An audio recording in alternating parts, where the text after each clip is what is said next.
দেখো, শুভ অক্ষয় তৃতীয়া। অক্ষয় তৃতীয়ায় সবাইকে শুভেচ্ছা জানাই। তো একটা জিনিস নিয়ে আজকে আবার বলতে এলাম। ব্যাপারটা হচ্ছে, আমি কিছুদিন আমার মা মুভি দেখতে খুবই ভালোবাসে, বিশেষ করে বেঙ্গলি মুভি। হিন্দিও দেখে, কিন্তু হিন্দি দেখলে তাকে একটু বুঝিয়ে দিতে হয়। তো অক্ষয় তৃতীয়া উপলক্ষে, বা আমি এর আগেও বলেছিলাম সুচিত্রা সেনের জন্মদিন বা এর উপলক্ষে কোনো তাদের বই পাইনি। ইদানিং আমাকে আমার বন্ধু বলল, জি বাংলা সোনারটা ছাড়িস না, ওখানে নাকি এখন ক্লাসিক সিনেমা দেবে রেগুলার। বাহ, আমি ছেড়ে দিয়েছিলাম, খুব উৎসাহিত হয়ে উঠলাম, জি বাংলা সোনারটা নিলাম।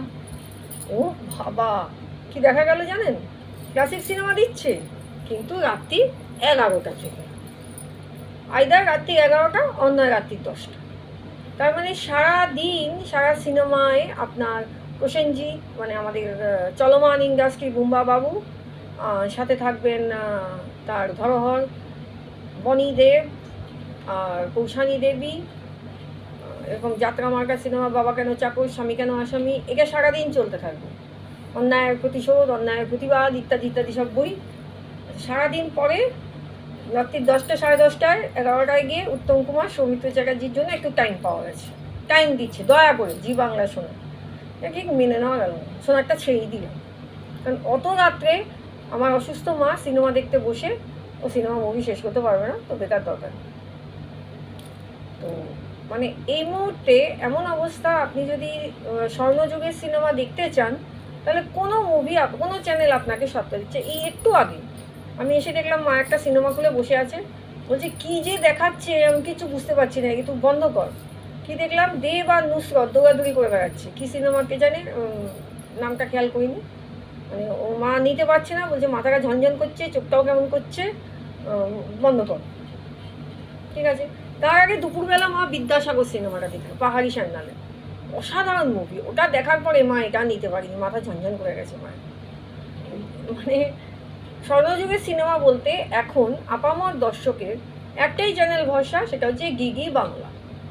মানে গিগি বাংলা ছাড়া আপনি আর চাইলেও, মানে black and white স্বর্ণযুগের Uttam Kumar, আমাদের যে মানে গোল্ডেন হিরো, ওর একটা এরা যাকে বলে, উত্তম কুমার মানে একটা কি বলবো, জাস্ট একটা আমরা মিথ।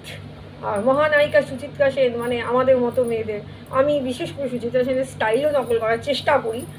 আমার মতো একটা মানে কুরুপা নারী, তবু আমি আমি মনে মনে সুচিত্রা সেনের ভীষণ ভক্ত বলে আমি তার স্টাইলটা মানে নেওয়ার চেষ্টা করি। পারি না কখনোই, কারণ ওরকম তো হওয়া সম্ভব না। তো আমার এই নায়িকা, আমার মানে বললাম তো, মানে মেয়ে হয়ে একজন মেয়েকে এত লাইক বোধ আমিই করি, সুচিত্রা সেনকে। তো এদেরকে আপনাকে দেখতে হলে গিগি বাংলাটাই দেখতে হবে দুপুর 2:30-কে।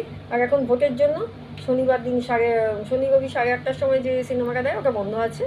তো ভোটের কিছু চলছে, কচকচি যাকে বলে, মানে এ দল ও দল মারামারি হচ্ছে টিভির মধ্যে। এগুলো যে কেন দেখায় বুঝি না, তো দেখায়। তো এবার যেটা বলছিলাম, একদিন দেখলাম খেয়াল করে যে কালার্স বাংলা, মেবি না, জলসা মুভিজে সারাক্ষণ আপনার সকাল থেকে রাত্রি পর্যন্ত 6টা সিনেমা বুম্বা বাবু। মানে আর কারণ নেই, চলমান ইন্ডাস্ট্রি দৌড়াচ্ছে, মানে আর কেউ নেই, কারোর সিনেমা নেই। তো ব্যাপারটা বুঝলাম না, ব্যাপারটা কি বলুন তো। মানে ইনি কত সিনেমা করেছেন লাইফে, প্রথম আমার এইটা প্রশ্ন, কত সিনেমা করেছেন? অগুন্তি। মানে কেউ এত সিনেমা বোধহয় করেনি, মানে হলিউডের নায়করা অনেক আগে ফেল করে গেছে, বুম্বাবাবু চালিয়ে যাচ্ছেন। মানে অসাধারণ সিনেমা করেছেন তিনি। তো তারপর হ্যাঁ, এই দিন দেখলাম 6টা মুভি। এবং রোজই এখন আমি চ্যানেলগুলো খেয়াল করছি, সার্চ করছি, দেখছি অন্তত 3টে মুভি করে তার থাকছে। বাংলায় আর কোনো আর্টিস্ট নেই। মানে ইনি, আর তারপরে তার সাথে সঙ্গত দিতে কে আছে? অভিষেক চ্যাটার্জি সিনেমা, আপনার এর সিনেমা, আপনার কি বলবো,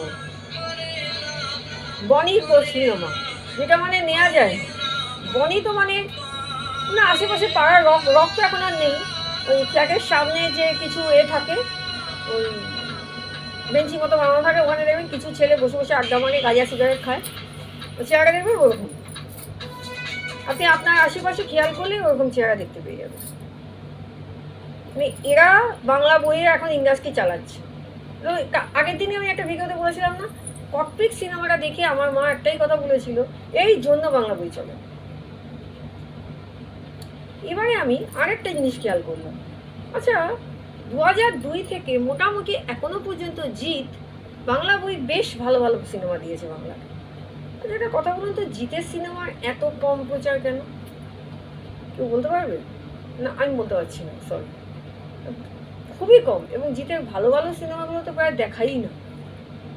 আচ্ছা, তারপরে মেবি সানডে